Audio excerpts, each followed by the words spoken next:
Siguiendo con el tema del sistema nervioso, vamos a pasar a conocer otros conceptos básicos que son necesarios para poder interpretar la fisiología del mismo.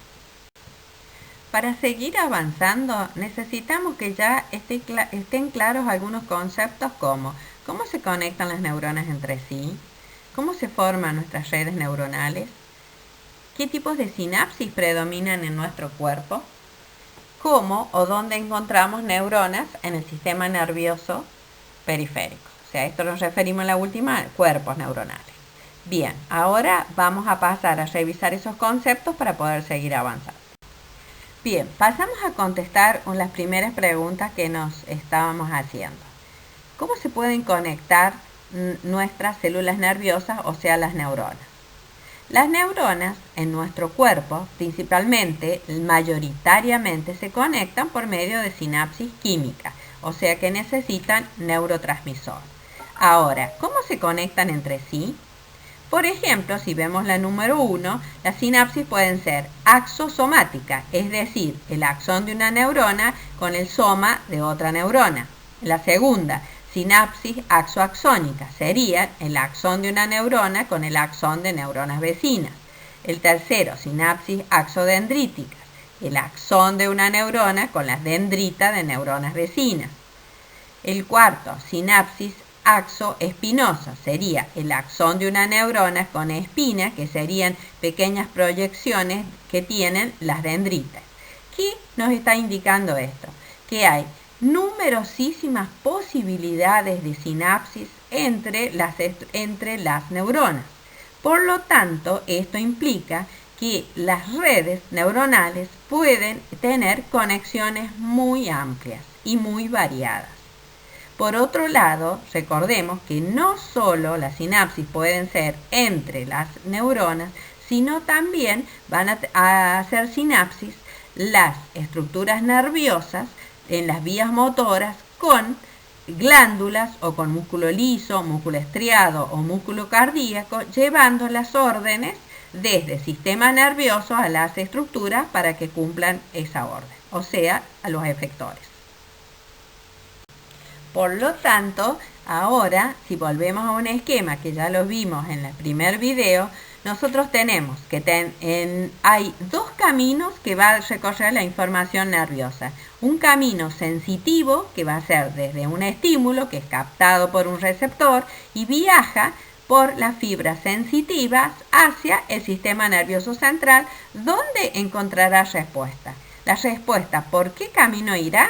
Por una vía eferente o de salida o motora, que va a llevar la información motora hacia un efector. ¿Cuáles eran los efectores?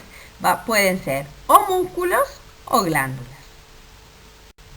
Ahora, para que nosotros podamos seguir caminando el sistema nervioso, tenemos que revisar conceptos que los tenemos de la primera clase. Partimos, sustancia blanca y sustancia gris.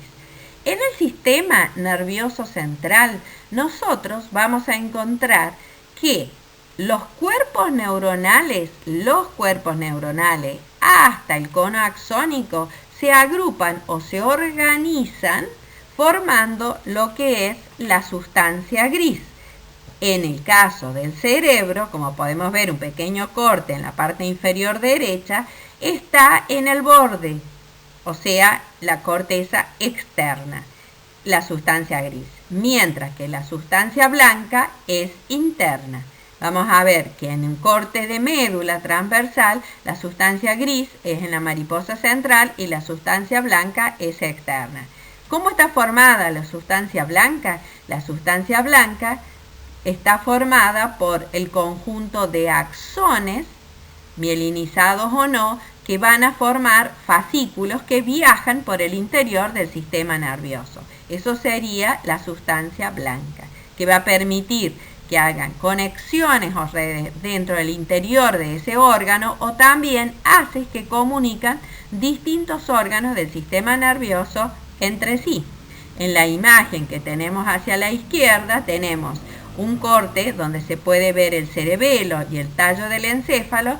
En el cerebelo, al igual que en el cerebro, la corteza es periférica y la sustancia es periférica, o sea, la corteza, la sustancia gris es periférica y la sustancia blanca es central. Bien, sigamos revisando conceptos. ¿Qué es un núcleo? Sería un conjunto de cuerpos neuronales que están dentro del sistema nervioso central. En este caso no hay envolturas de tejido conectivo, no lo necesita. ¿Qué sería un ganglio? Un ganglio sería ese conjunto de cuerpos neuronales que está por fuera del sistema nervioso central y en este caso sí necesita estar aislado, separado por tejido conectivo. Ustedes pueden ver ganglios. En este caso, en una imagen que está a la derecha, este es un corte de médula espinal y a ambos lados del corte de médula espinal ustedes pueden ver en la salida los ganglios, llamados ganglios espinales, que están a ambos lados. O sea, estos serían esas estructuras donde hay cuerpos neuronales. Veamos qué era un nervio y la diferencia con los haces o vías. Haces o vías sería un conjunto de axones, ¿sí?, que van a estar aislados por tejido conectivo formando un fascículo en el caso de un nervio. Y esos conjuntos de axones sin tener envolturas de tejido conectivo son los haces o vías que van a comunicar órganos del sistema nervioso entre sí.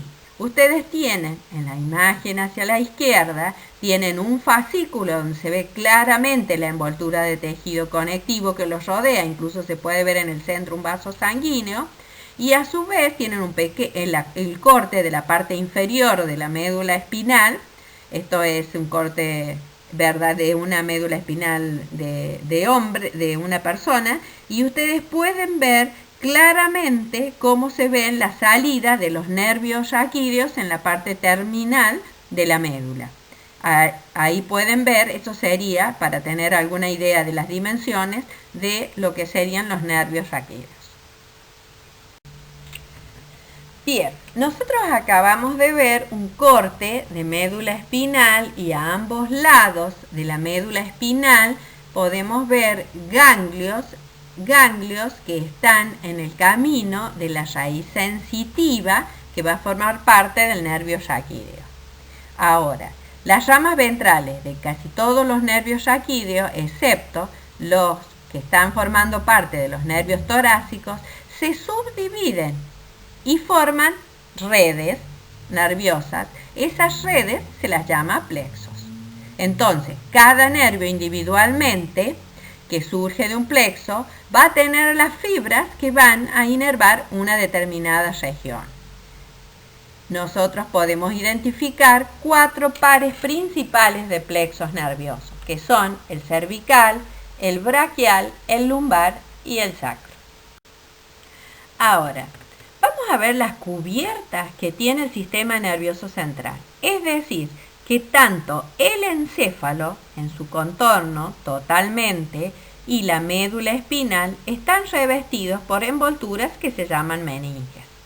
Las meninges están formadas por envolturas de tejido, básicamente tejido conectivo. Así van a tener desde afuera hacia adentro, la primera envoltura se llama dura madre y está formada por tejido conectivo denso tapizada por mesotelio. Yendo hacia el interior tenemos la aracnoides, que es una lámina de tejido conectivo que está tapizada por mesotelio y a su vez presenta trabéculas que la unen a la pía madre. Entre la pía madre y la aracnoides hay un espacio que se denomina espacio subaracnoideo y es por el lugar por donde circula el líquido cefalorraquídeo. Por último, y en íntimo contacto con el tejido nervioso, tenemos la pía madre, que es una membrana muy vascularizada de tejido conectivo y en la superficie también tiene mesotelio. Bien, acá en esta imagen simplemente la podemos ver con mayor aumento cómo se disponen las capas. Nosotros tenemos, bueno, lo primero, el cuero cabelludo, claramente el hueso plano, donde se puede ver su estructura. Después tenemos la dura madre, que sería la capa más externa, el espacio subdural, o sea, que el espacio que queda entre la dura madre y la aracnoides, la membrana aracnoide, que en este caso tiene un color celeste. Después de esa membrana aracnoide, nosotros tenemos esas proyecciones que van a formar el espacio subaracnoideo, donde entre la aracnoides y la pía madre, por donde circula el líquido cefalorraquídeo, y por último la pía madre, que está, ya hemos dicho que está altamente vascularizada y que está en íntimo contacto con el tejido nervioso. Bien, esta imagen nos permite que ustedes visualicen y puedan incorporar cómo el líquido cefalorraquídeo viaja por el espacio subaracnoideo a lo largo de todo el sistema nervioso central. Si ustedes se fijan, lo podemos ver, está todo en color violeta en la imagen de la derecha, sería indicando todos los lugares por donde nosotros podemos encontrar líquido cefalorraquídeo. Por otro lado, también pueden ver cómo el líquido cefalorraquídeo lo tenemos en el encéfalo ya a ambos lados o a ambos hemisferios cerebrales en la parte interna. Ya vamos a ver por qué. Ahora, ya ustedes tienen el concepto de que hay 3 capas, de que el líquido viaja por el espacio subaracnoideo, o sea, entre la aracnoides y pía madre. Ahora, también es muy interesante que ustedes puedan apreciar que está con el número 4 la presencia de vellosidades aracnoideas. ¿Sí? Ustedes, por otro lado, pueden ver que la dura madre, o sea, la capa más externa, en algunos lugares tiene una hoja parietal y una hoja visceral. Esta sería una de las denominaciones que ustedes pueden encontrar a esta dura madre, que se abre en 2 hojas. ¿Y qué nosotros encontramos en el interior de esto? Un seno venoso. A este seno venoso llegan estas vellosidades de la aracnoides. ¿Qué es lo que nos permite esto? De esa manera, el exceso o el flujo del líquido cefalorraquídeo puede ser drenado o volcado en el sistema venoso, y de esa manera se controla el volumen del líquido cefalorraquídeo. Siguiendo con esta estructura, ustedes pueden ver que ese líquido cefalorraquídeo, que como ya dijimos, circula por unas cavidades que las vamos a ver a continuación, y el espacio subaracnoideo, que rodea totalmente al sistema nervioso central. Por otro lado, vimos que hay vellosidades aracnoideas, que son como protrusiones que tiene la aracnoides en el sistema venoso. A su vez vemos que esas protrusiones que tienen, o vellosidades hacia la luz del seno venoso, están fuertemente o totalmente tapizadas por un epitelio, es decir, que el líquido cefalorraquídeo está totalmente separado de lo que es la sangre, o sea, totalmente separado por un endotelio. ¿Esto qué nos está diciendo? El líquido cefalorraquídeo se separa. No obstante, desde esas vellosidades se vuelca líquido hacia el seno venoso.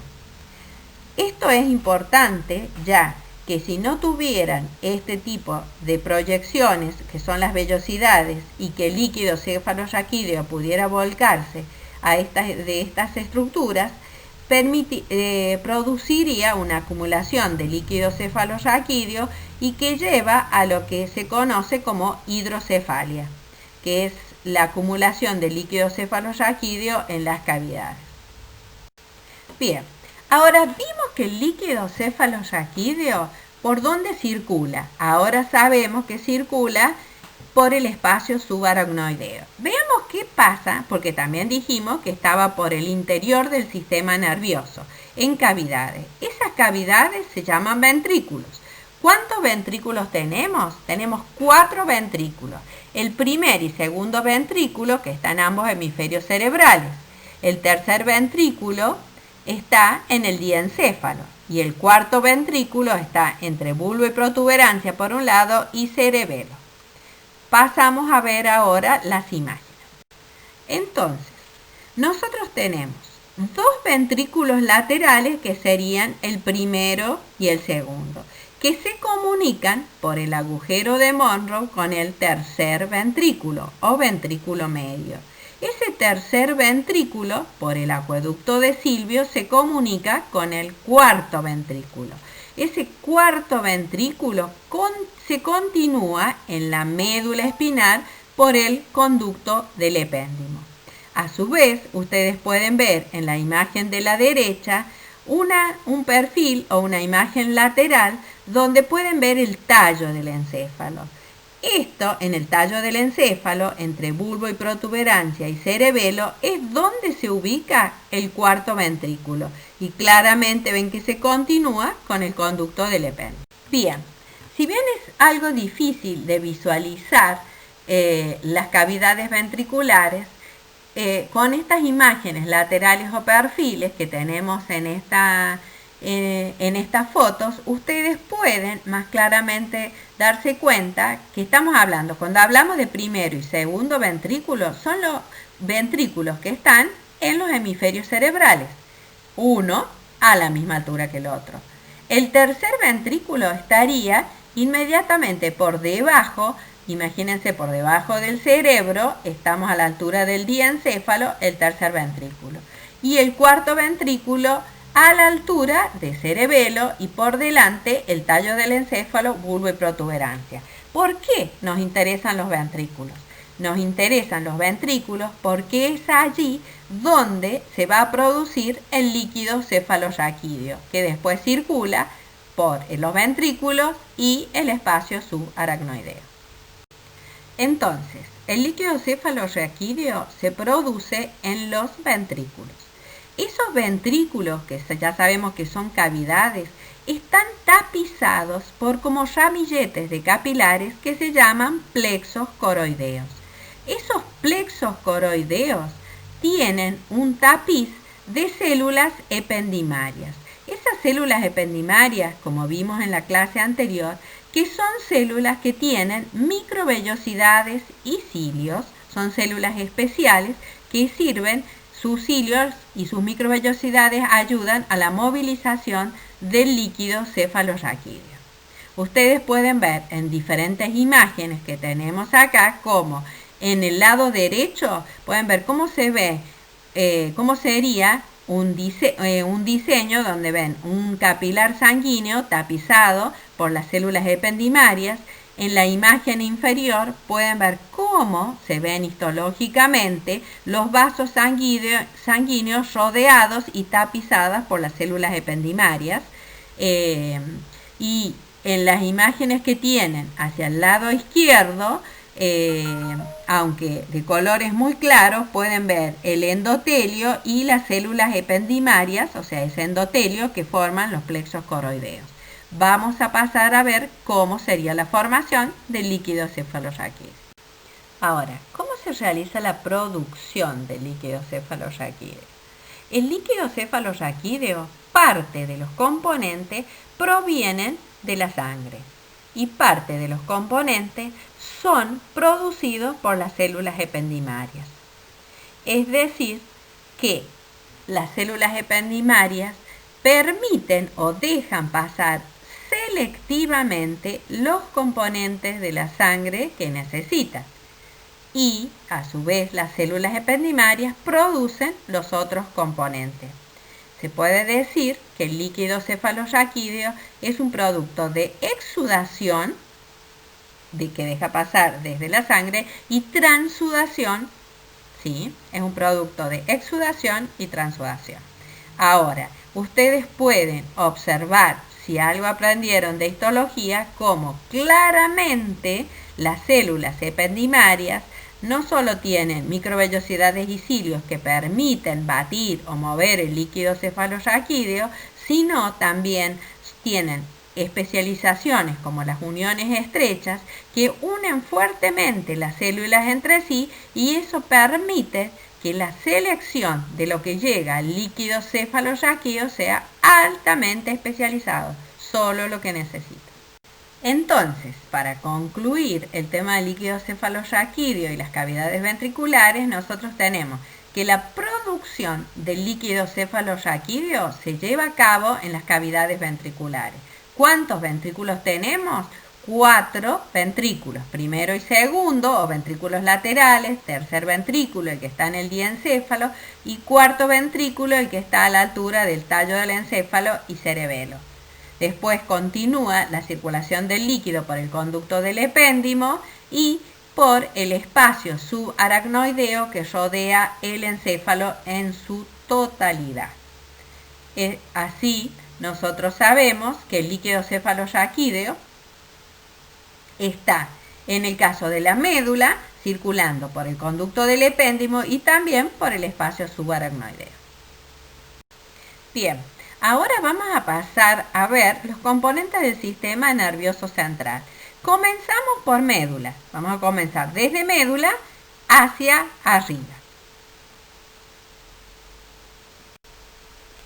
Para que ustedes se orienten dónde estamos, tenemos que, si recuerdan, teníamos el sistema nervioso central, estaba formado por encéfalo, todo lo que estaba dentro de nuestra caja craneana, y después médula espinal. Por otro lado, teníamos el sistema nervioso periférico, donde vamos a tener entre los componentes los nervios craneales, los nervios raquídeos.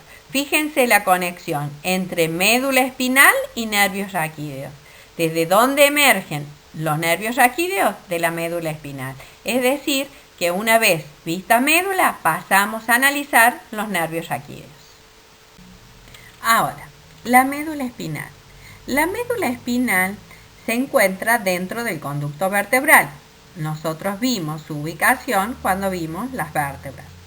Esa médula espinal presenta dos ensanchamientos, un ensanchamiento cervical y un engrosamiento o ensanchamiento lumbar. ¿Por qué estos ensanchamientos? Presenta estos ensanchamientos porque son los lugares de donde salen las extremidades superiores e inferiores. La médula espinal no crece en la misma proporción que crece la columna vertebral. De allí es que, como que es más corta, los últimos nervios, que cada uno salen por su agujero correspondiente, van a hacer un mayor recorrido hasta que salen por el agujero vertebral correspondiente. Ese largo camino que recorren los últimos nervios hasta que salen por el agujero vertebral correspondiente va a permitir formar lo que se llama la cola de caballo. Por otro lado, la médula presenta en su cara anterior y en su cara posterior presentan surcos. Presentan surcos medio, anterior y posterior, y surcos colaterales. Estos surcos en un corte de médula van a permitir facilitando la ubicación de algunas estructuras. A medida que vamos avanzando desde la zona cervical a la zona lumbar, podemos ver que en un corte transversal de médula espinal vemos la sustancia gris, la relación con la sustancia blanca y cómo varía la proporción de una y otra, lo que hace que lo que nosotros llamamos la mariposa gris central va a tomar diferentes formas. En las imágenes que ustedes pueden ver, acá en la derecha, ustedes pueden observar la salida de los nervios raquídeos, la raíz sensitiva y la raíz motora, la raíz sensitiva, que es posterior, y la raíz motora, que es anterior, de los nervios raquídeos. Y en la imagen de la izquierda pueden ver, por un lado, cómo se ve parte del cuarto ventrículo con esa forma romboidal que tiene. Después, a continuación, inmediatamente podemos ver que se continúan con la médula espinal. Las raíces de los nervios raquídeos los pueden ver cómo emergen de la médula. Bien, ahora tenemos un corte transversal o una sección transversal de la médula espinal. Vamos a ver algunos detalles que les van a permitir o facilitar darse cuenta de las caras de las secciones de la médula. Si nosotros miramos detenidamente la sustancia gris, que sea esa mariposa central, vamos a ver que tenemos la parte anterior, que se llaman astas. Estas astas, las anteriores, son más delgadas que las posteriores, o sea que esto ya nos está permitiendo un elemento para orientarnos. La parte anterior tiene las astas más ensanchadas, es decir, que estaríamos en la parte anterior, donde está la neurona que termina en rojo, y la parte posterior sería el camino de la azul. Tenemos la parte posterior que está hacia arriba. En la parte posterior nosotros podemos ver el surco medio posterior, que es menos profundo que el surco medio anterior. Por otro lado, los surcos colaterales posteriores son bien marcados. Ahí ya tenemos otra diferencia entre la parte anterior y posterior del corte de médula. Por otro lado, en la parte central de la médula, en la sustancia gris, está el conducto del epéndimo. ¿Qué otros elementos tenemos? Ya sabemos que las astas más delgadas son las posteriores y están hacia arriba, las astas de mayor tamaño son las anteriores y están hacia abajo, y en la parte media entre el asta anterior y posterior se encuentran las astas laterales, astas grises laterales de la médula. O sea que en un corte de médula nosotros vamos a encontrar en general 3 astas. Las anteriores, que son motoras, las laterales, que son simpáticas del sistema nervioso autónomo, y las posteriores, que son las astas sensitivas. Entonces, a manera de ejercicio para que ustedes se orienten, fíjense, este es un corte transversal de la sección de la médula en la zona torácica. Vemos en la parte central el conducto, ahora veamos las astas, cuál es la parte posterior y cuál es la anterior. Verán que no es tan fácil porque en esta zona estamos viendo que las astas posteriores no son tan delgadas como normalmente están dibujadas. Las astas que están hacia abajo son las astas anteriores, que son las más ensanchadas. Las astas que están hacia arriba son las astas posteriores, o sea, las sensitivas. Por otro lado, otro elemento que nos permite identificar son los surcos medios. Fíjense que el surco anterior es mucho más profundo que el surco posterior. Y acá los surcos colaterales no son tan claros. Veamos entonces qué hay en esos cordones. El cordón posterior se ubica en la parte posterior, que sería la que está hacia arriba. En esos lugares vamos a ver que se ubican los haces de Gold, que es el central, y los haces de Burdach, que son los laterales. Posteriormente veremos a quienes pertenecen esos haces, que son haces sensitivos, que están en la parte, ahora los vemos a dónde se ubica. Veamos en la parte anterior, o sea, entre las astas anteriores. Entre las astas anteriores van a estar lo que está pintado de rojo, que son el haz piramidal directo, a ambos lados del surco medio anterior. Y los haces piramidales cruzados, también pintados de rojo, que se ubican en los cordones laterales, o sea, entre el asta anterior y posterior. También tenemos haces como por ejemplo el espino talámico anterior, que sería el de verde, que son en verde intenso, que están a ambos lados del haz piramidal directo. Es así que tenemos que en la parte de los cordones anteriores vamos a tener haces o vías motoras. En los cordones, en la parte posterior, vamos a tener vías o haces sensitivos. Mientras que en los cordones laterales podemos tener haces sensitivos y haces motores. Es así como tenemos una primera aproximación de cómo es la organización en un corte transversal de médula espinal. Ahora, ¿cómo se forma un nervio raquídeo? Primero nos ubicamos la raíz anterior y la raíz posterior. ¿Por qué nos interesa esto? Porque la parte posterior era sensitiva y la parte anterior era motora. Entonces, la parte más ensanchada, que estaría hacia abajo, estaríamos ante la parte anterior, o sea, sería la motora. Y las astas más delgadas, que están hacia arriba, serían las sensitivas. Y no se olviden que otro detalle que ayuda es que el surco medio posterior es mucho más unido, mientras que el surco medio anterior es abierto. Pasamos ahora a ver cuáles serían las raíces.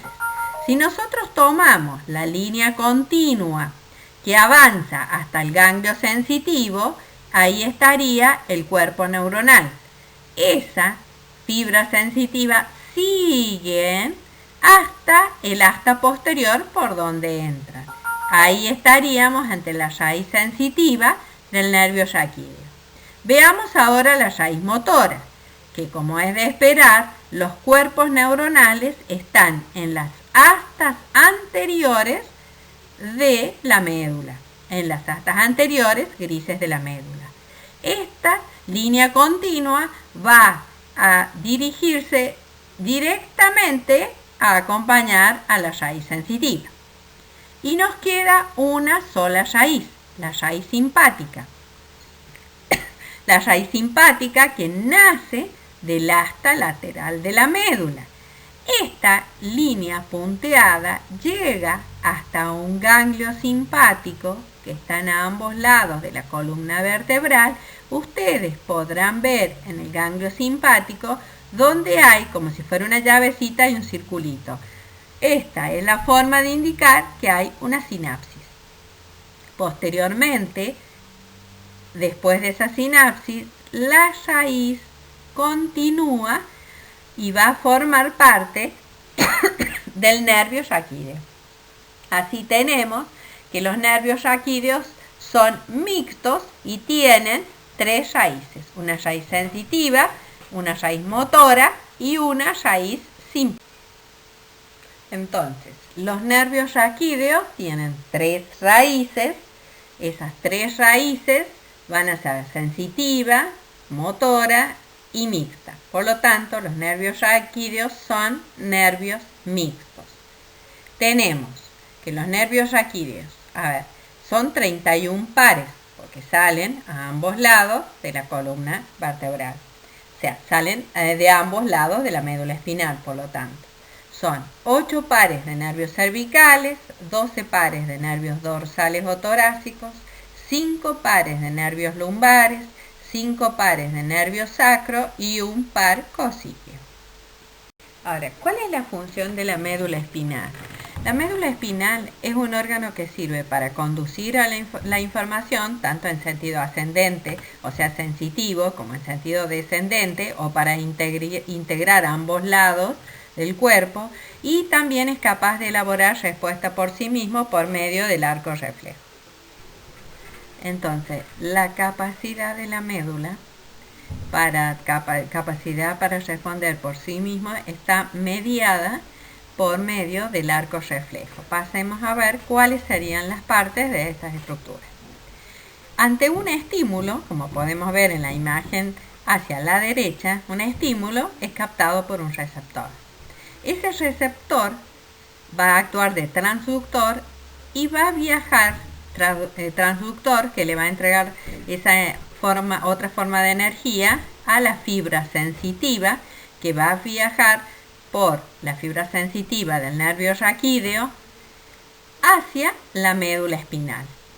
En la médula espinal, esa fibra sensitiva va a hacer sinapsis con una fibra motora, que serían las que están de color marroncito.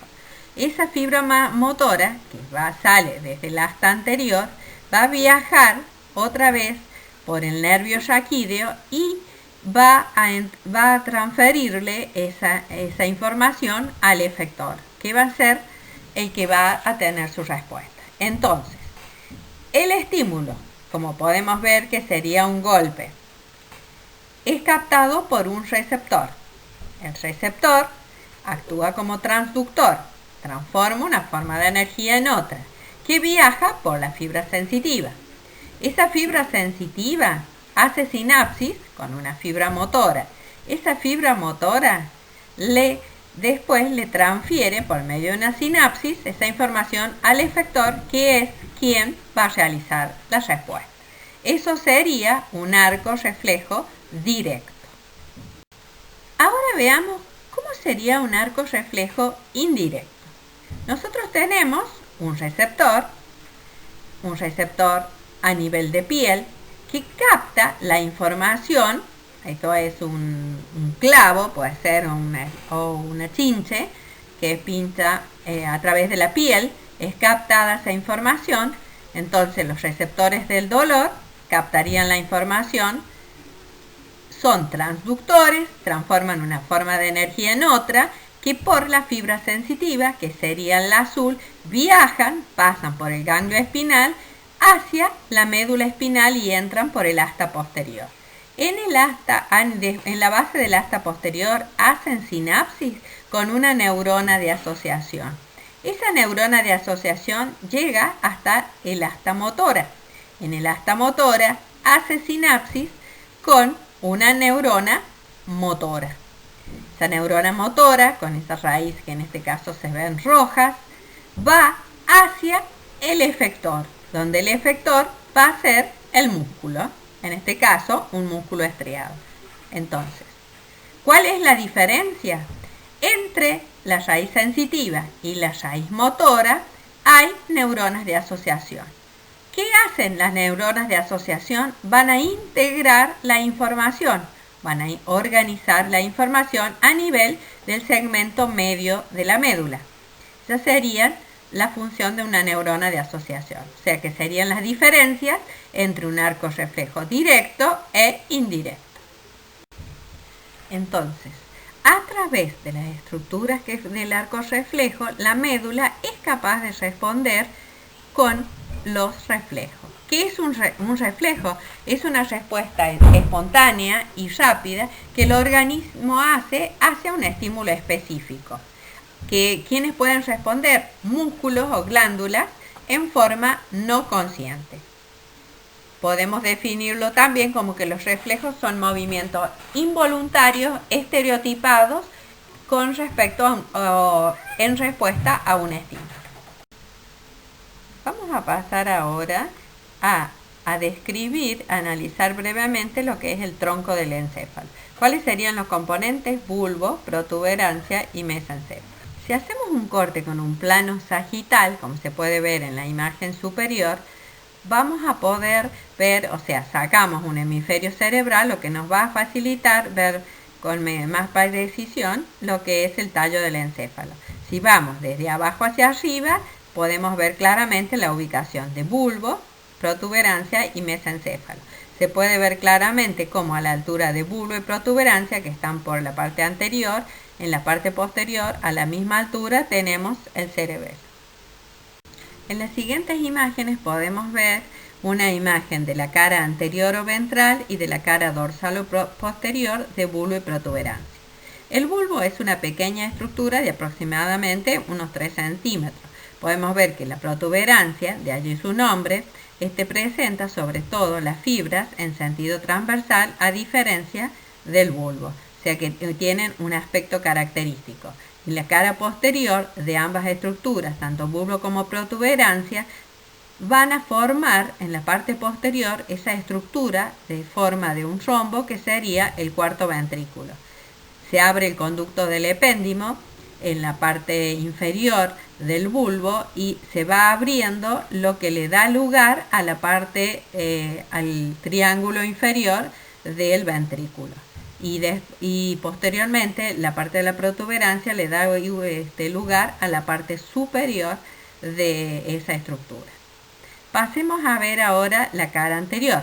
En la cara anterior tenemos que a nivel de la protuberancia se puede ver claramente un surco o una depresión en la parte media que se llama surco basilar, por donde transcurre la arteria basilar. A ambos lados presentan una eminencia donde se encuentra la ubicación del nervio trigémino, o sea, que corresponde a un par craneal. Esas elevaciones que presentan a ambos lados del surco basilar se llaman los rodetes piramidales. Por otro lado, a nivel del bulbo, el bulbo comienza, o sea, en la parte inferior, está delimitado no anatómicamente con la médula espinal, y en el límite sería entre médula y bulbo se produce la decusación o entrecruzamiento de las pirámides. En el caso del bulbo presenta un claro surco medio y a ambos lados surcos colaterales, donde se encuentran a esa altura la oliva vulvar, y también en el caso del bulbo presenta las pirámides vulvares. Bien, a nivel de la protuberancia, en la parte superior, la cara superior, se encuentran los pedúnculos cerebrales. En la cara posterior formaría el techo del cuarto ventrículo. Ahora, en las caras laterales se relacionan con los pedúnculos cerebelosos. Las caras laterales se relacionan con los pedúnculos cerebelosos medios. Ahora, ¿qué son los pedúnculos? El cerebelo se relaciona con la protuberancia por medio de un conjunto de haces o vías que forman gran parte de la misma protuberancia o puente de Barolio. ¿Qué son los pedúnculos? Serían conjuntos de vías, e imaginarnos como si fueran un conjunto de rutas que van hacia un lugar, tanto que van o vienen hacia un lugar. Serían eso los pedúnculos cerebelosos. En este caso, los pedúnculos cerebelosos son tres pares: pedúnculos cerebelosos inferiores, pedúnculos cerebelosos medios y pedúnculos cerebelosos superiores. Los pedúnculos cerebelosos medios son los que se relacionan con la protuberancia. En la siguiente, esta es una imagen de una base de cerebro humano, y ustedes se puede ver perfectamente el tallo del encéfalo, donde se ve el surco vulvar, las pirámides vulvares, la oliva, y por encima claramente se puede ver la protuberancia.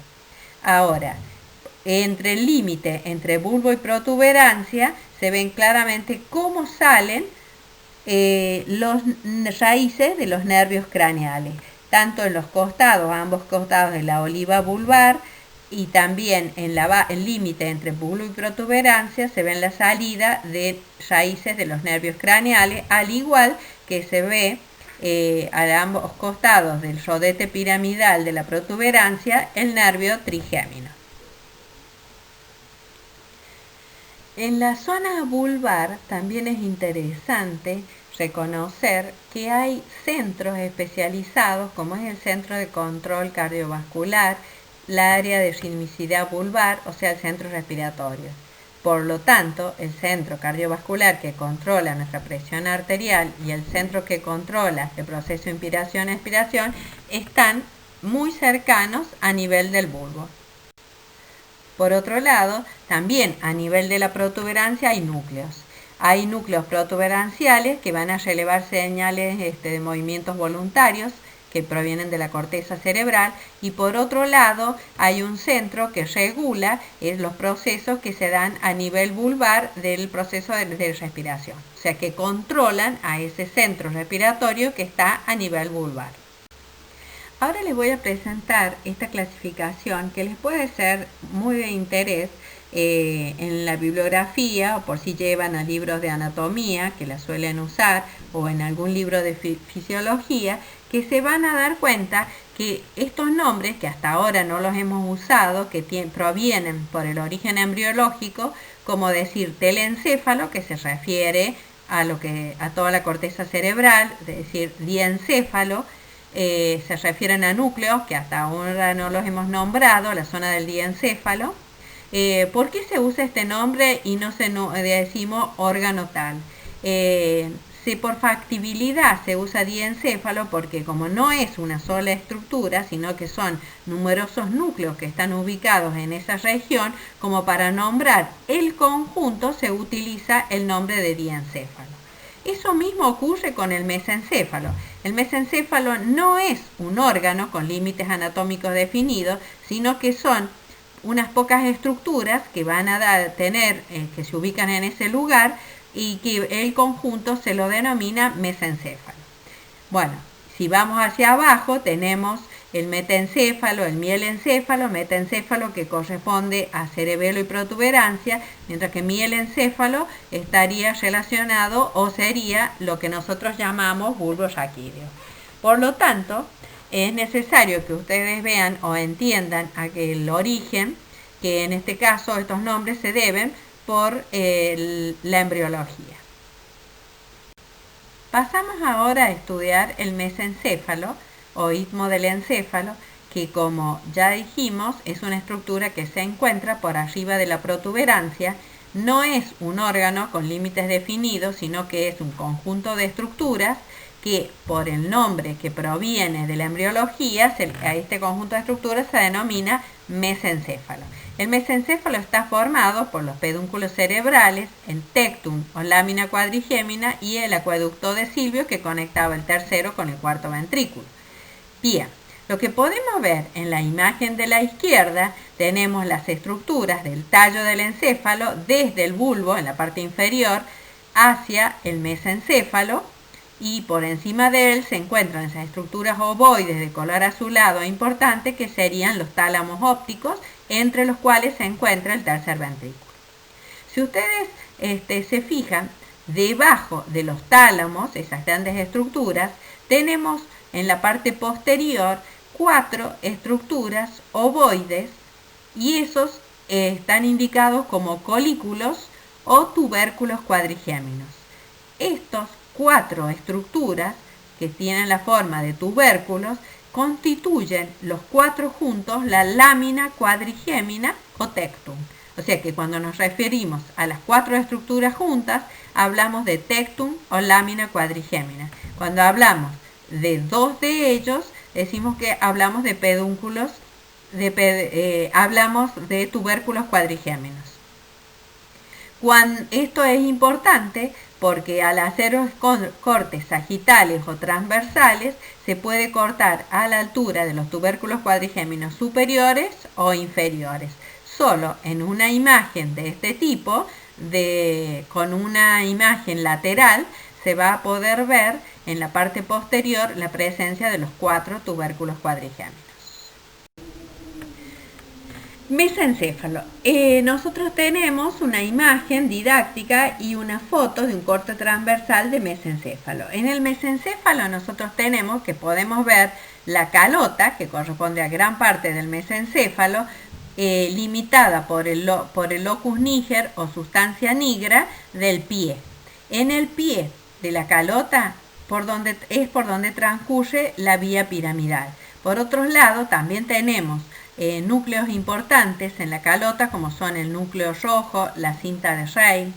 A su vez, alrededor del acueducto de Silvio, sobre todo en dirección a la calota, se encuentran núcleos de donde salen o emergen nervios craneales, entre otros el tercer par craneal. Bien, o sea que perteneciendo al sistema nervioso periférico nosotros tenemos los nervios raquídeos que ya vimos que emergen de la médula espinal, y ahora tenemos los nervios craneales. Los nervios craneales son 12 pares. Estos 12 pares de nervios craneales emergen de la zona de bulbo, protuberancia y mesencéfalo. Estos 12 pares craneales se los puede conocer por un nombre propio, que puede ser nervio olfatorio, óptico, trigémino, nervio facial, nervio vago, los que aluden a cuáles las estructuras que inervan o controlan o por la zona de donde salen. Por otro lado, también los nervios craneales se los puede conocer con números romanos.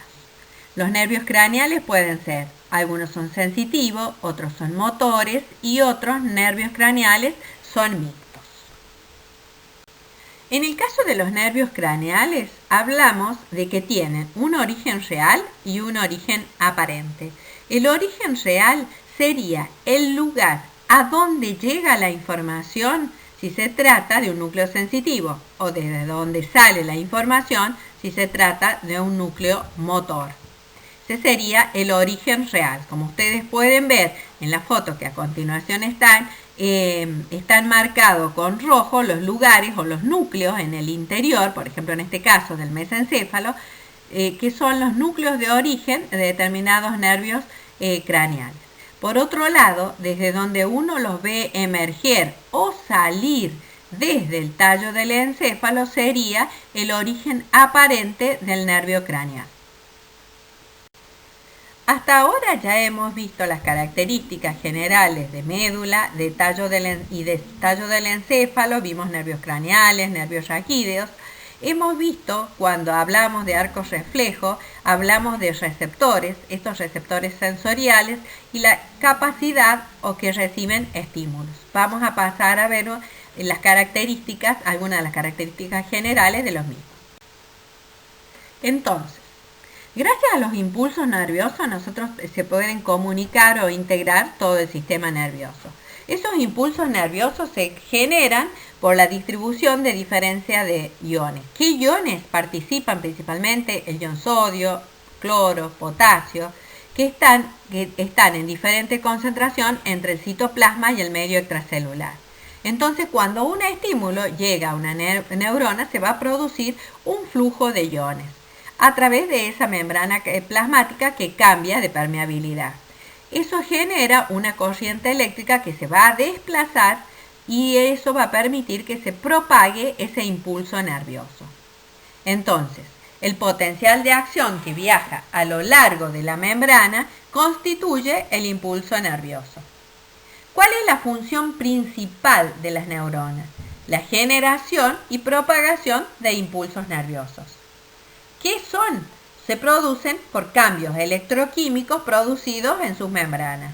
Gracias a ello se produce la conducción de la información a través del sistema nervioso.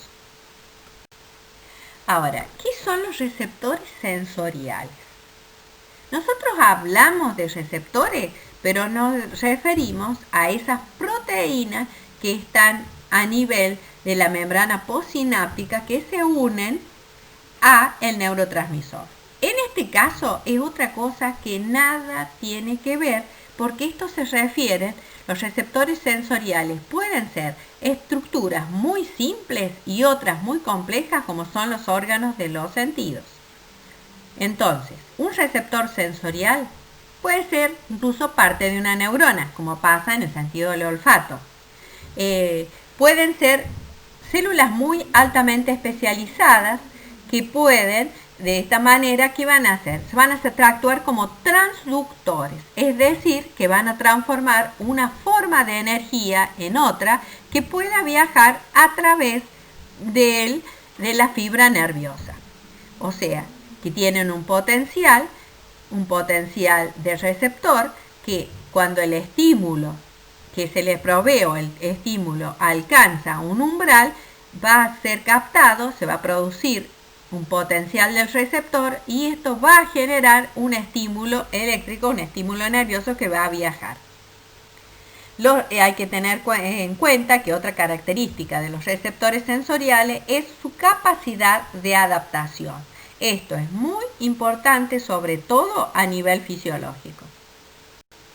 Vamos a ver algunos conceptos para que se entienda un poco más de qué estamos hablando.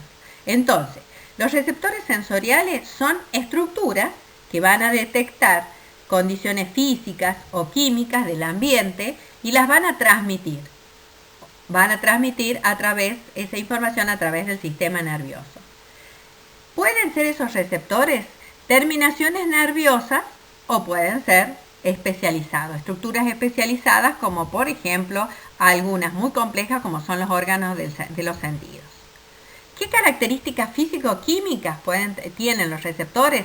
Su excitabilidad, o sea, capaz de reaccionar, capacidad de reacción, su especificidad, porque solo pueden detectar un solo tipo de estímulos, la capacidad de adaptación a un estímulo, es decir, que si se estimula muy seguidamente un receptor, llega el momento que el receptor se adapta y no capta esa sensación, o sea, no la sigue transmitiendo. Como ustedes pueden ver en la imagen que se muestra en la parte inferior, tenemos en forma muy sencilla un receptor sensorial que en este caso está encapsulado, se hace un estímulo de presión, se genera un potencial que va a disparar un impulso nervioso que se va a ser conducido a través del axón y esto se va a continuar propagando, se va a conducir a través del sistema, de la parte del sistema nervioso a la parte sensitiva. Entonces, estos receptores sensoriales, que ya hemos dicho que tienen algunas propiedades, pueden ser de diferentes características. Por ejemplo, si miramos en los globos que están del lado izquierdo, tenemos que pueden clasificarse en exteroreceptores e interoreceptores. Los exteroreceptores serían los receptores de superficie, captan información con respecto al medio ambiente. También los sentidos del oído, del gusto, del olfato, del tacto, sentidos que tienen que ver más con exterior. Los interoceptores, receptores que están a nivel respiratorio, a nivel digestivo, a nivel de las vísceras. También es interesante, por ejemplo, los receptores osmoreceptores, receptores de presión a nivel de los vasos sanguíneos. Ahora, tenemos los propioceptores. Estos están ubicados a nivel de músculos, de articulaciones, nos permiten que continuamente nuestro sistema nervioso se está informando del estado de contracción de los músculos o del estado de tensión de los tendones. También se están informando del tono muscular o el estado o la postura del cuerpo. Por otro lado, otro gran grupo serían los nociceptores, que están repartidos por todo el organismo y son los receptores del dolor. Esta información, la información de dolor es información de alarma, es una señal de alarma del cuerpo, de alerta. De esa forma el organismo es una forma que tiene de detectar una alteración y que a nivel del sistema nervioso va a producir una respuesta. Ahora, si integramos un poco esta información, nosotros hemos visto que tenemos receptores sensoriales que se pueden encontrar, que pueden estar detectando información que tiene que ver con el medio ambiente, información desde nuestro medio interno. Así tienen el ejemplo, por ejemplo, los receptores de piel, los receptores que pueden estar a nivel del intestino. Todos ellos van a llevar información hacia el sistema nervioso central. O sea, desde el sistema nervioso periférico, por las raíces o fibras sensitivas, van a llegar hasta la médula y de ahí van a ascender hasta el lugar donde esa información puede ser captada, interpretada y tendrán una respuesta. ¿Por dónde viajan? Todo depende del lugar donde fue captada la información, o sea, desde el lugar donde estuvo el receptor. Por ejemplo, si es a nivel de piel, en general va a nivel de piel de extremidades, de brazos, piernas, tronco o de cavidad abdominal, esa información va a llevar por las raíces sensitivas de los nervios raquídeos hacia la médula y desde ahí asciende. Información que es captada por receptores a nivel de cara va a ser captada por las raíces sensitivas de los nervios craneales y será captada para después tener una respuesta. Entonces, en este punto Nosotros ya hemos avanzado en el sistema nervioso periférico, ya conocemos que ahí están los nervios raquídeos, los nervios craneales, sabemos que a través de ellos, a través de la fibra sensitiva o en el caso de los craneales hay nervios nada más que sensitivos, o sea, sensitivos puros, van a llevar la información, esa información que va a ser captada por receptores sensoriales en distintas partes del cuerpo, que la información viaja hacia el sistema nervioso central en busca de una respuesta que saldrá por la vía motora, que serían los próximos pasos. Otra cosa que también vamos a tener que conocer son los haces o vías a través de los cuales asciende la información, en el caso de ser sensitiva, o desciende la información, en el caso de ser información motora. Será en el próximo Power.